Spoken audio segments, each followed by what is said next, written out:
Welcome to the Bookroom Duo, where we explore a variety of books. Let's get started. Today we are doing a deep dive into Marisa Kashino's incredible novel, Best Offer Wins. It's a wild ride. It really is. So, our mission today is to trace the journey of the main character, Margot Miyake, chronologically. And this story is, it's really about the absolute desperation of the DC real estate market. And how one woman's hunger for the so-called perfect life just leads her into complete and utter darkness. Exactly. And you mentioned her hunger, which is really the key to her character. Oh, absolutely. She starts out as a PR VP at a place called Buzz Inc., so she's literally a professional at manufacturing narratives for clients and, as we see, for herself. But she feels like she's constantly behind. Constantly. Professionally, personally, you name it. And the stakes are just so high. She and her husband, Ian. The super risk-averse EPA lawyer. Right, who took this massive pay cut for his principals, which is noble, but, not great for a DC mortgage. They've lost 11 brutal bidding wars. 11. It's a soul-crushing number in a city that is completely obsessed with winning. It's not just the house, though, is it? The stress has stalled their whole life. Yeah, their future is on ice. Literally. Her eggs are frozen. They've had to postpone IVF. She feels trapped in this tiny apartment while the life she thinks she deserves is, always just out of reach. It's a really toxic combination, entitlement and just pure, unadulterated need. And that need brings us right into Act 1, securing the target. This is where things start to get dangerous, where her professional skills really start to blur into her personal quest. It starts with a tip from her agent, Ginny, right, about a colonial in Grovemont, Bethesda, a pre-market tip, which is gold. And for Margot, this house is everything. It's not just a house. It's the physical proof of success, of status. She's so convinced it's her destiny that she actually trespasses, just goes right onto the property to peer in through the French doors. And she falls in love, instantly. Not just with the house, but with all the symbols. The Carrara marble, the Thermidor range. But then there's the tire swing. The tire swing. This is so important. She sees it in the yard, and she just immediately takes it as a sign. Not just of a family, but of her future family. It's textbook Margot, isn't it? She's the ultimate consumer of that idealized suburban dream. She attaches this monumental emotional weight to, let's be honest, a piece of rubber on a rope. She's not seeing a toy. She's seeing a photo op for the life she has to project. And that fixation is what drives her entire murderous campaign. But her little fantasy moment is interrupted. Right. She gets caught. The owner, Jack Lombardi, finds her snooping around his backyard. And Margot, being the PR pro she is, just pivots. Oh, she improvises this ridiculous story about being a lost runner with a dead phone. It's so awkward, but just believable enough. So she gets away with it, but she immediately goes from defense into, full-on infiltration mode. Her research is meticulous. Yeah. She finds out Jack's husband is Kurt Bradshaw, a Georgetown economics professor who wrote a book called Falling Apart. And they have an adopted daughter, Penny. So Margot, of course, fabricates this sudden, deep interest in adoption just to connect with Jack. It's basically a hostile corporate takeover disguised as, a coffee date.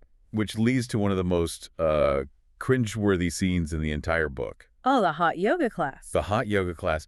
She tracks Jack down to fire flow level 2 at Power and Grace. And she is so not ready for it. She spends half the class just collapsing into child's pose, completely humiliated, while Jack is holding this perfect, flawless headstand. It's such a perfect DC moment of humiliation. Right? Yeah. She is desperate to be his equal and to belong in this world, but her own body just betrays her. But you know what? The suffering actually pays off. Over coffee, Jack tells her they're moving to London soon, and they'll be listing the house in 2 weeks. The clock is ticking. Margot knows she has to make her move. So she and Ian get invited to a dinner party at the house. And for Margot, this is it.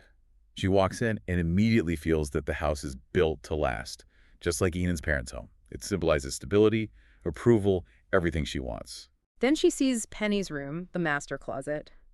She is mentally moving in. The emotional connection is totally sealed. And she just ignores everyone, ignores her agent's advice, ignores Ian's clenched jaw, and just blurts out an off-market offer, $1.3 million. So premature, so emotional, utterly unprofessional. And a spectacular failure. You complete failure. Kurt, the professor, shuts her down immediately. He insists they're going to list the house to get top dollar. And then he tells her, angrily, to never approach his family again. So now Margot is back at square one, but this time she's insulted, furious, and driven by a sense of righteous injustice. Which is when the foundation of her own life just completely cracks open. And that moves us into Act 2, betrayal and blackmail research. She finds Ian's secret burner A phone, classic burner phone. and the texts confirm it. He's having an affair with an intern named Alex from the Environmental Defense Fund, But the real gut punch detail is that Alex met their dog, Fritter.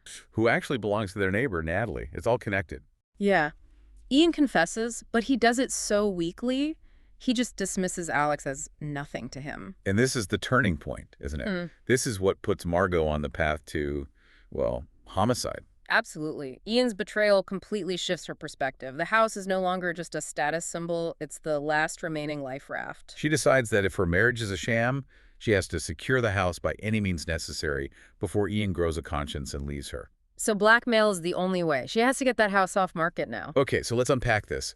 Operation Dig Up the Dirt on Kurt. Her first clue is so thin. It's almost nothing. A single one-star Amazon review of his book. It just says, "Do not trust Curtis Bradshaw," and it's signed by Ellipsis. And this is where her PR network becomes a weapon. Right. She calls her friend Erica Ortiz, a business reporter, to find the IP address. It points straight to Georgetown University. And Margot, using her, demographic knowledge, figures the 97 in the email address means the reviewer was an econ student who graduated in 2019. Wait, so she's not just Googling. She's using her professional access to breach ethical walls.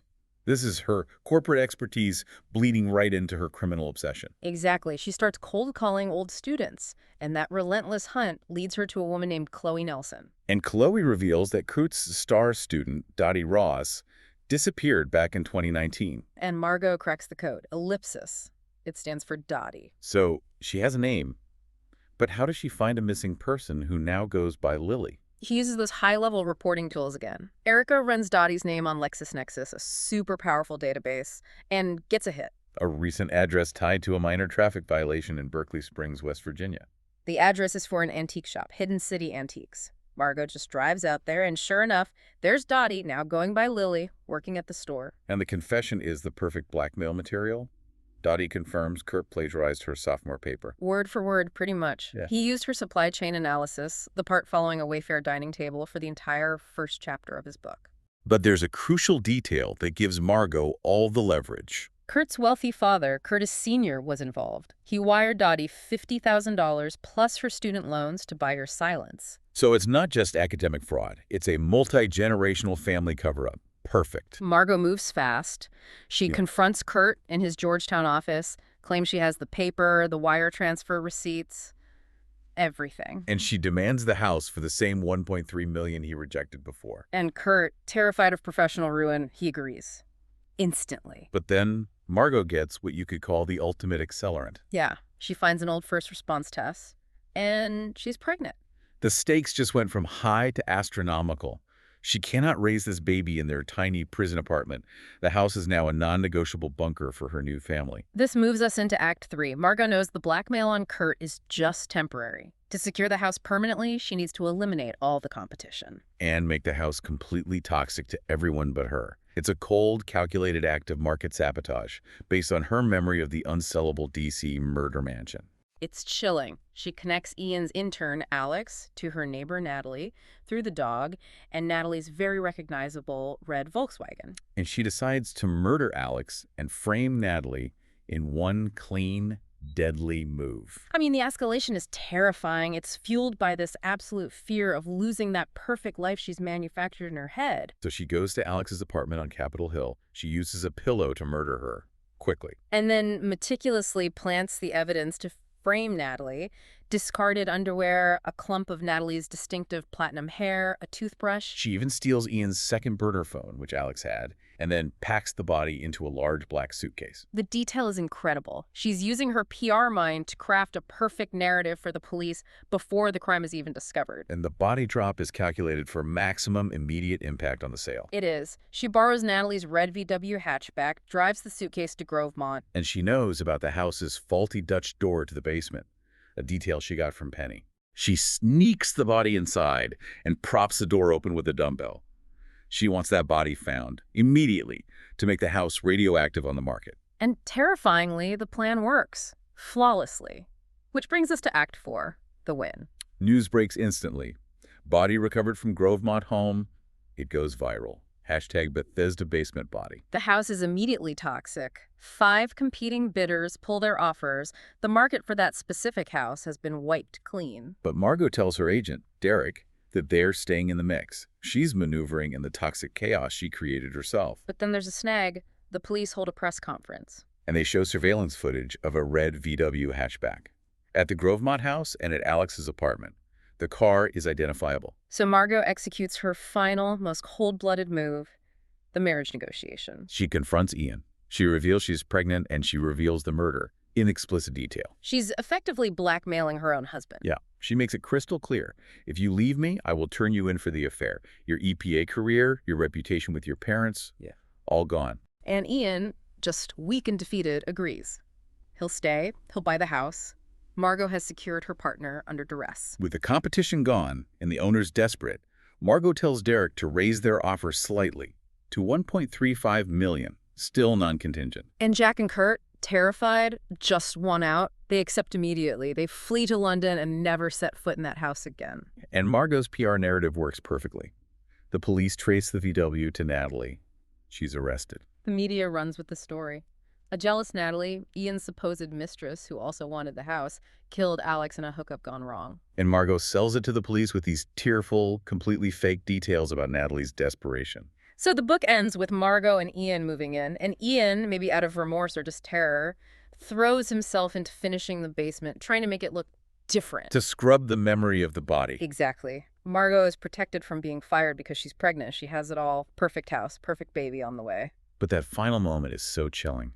She sees Ian's new burner phone vibrating in his backpack. He's already cheating again. But she doesn't panic. Her reaction isn't fury. She just strokes Fritter, the dog she now gets to keep. It seems like as long as the external shell of perfection is intact, the internal reality just doesn't matter anymore. It proves her goal was never a perfect relationship. It was a perfect projection. She orchestrated this murderous best offer wins outcome, and she got everything she wanted. So what does this all mean for you, the listener?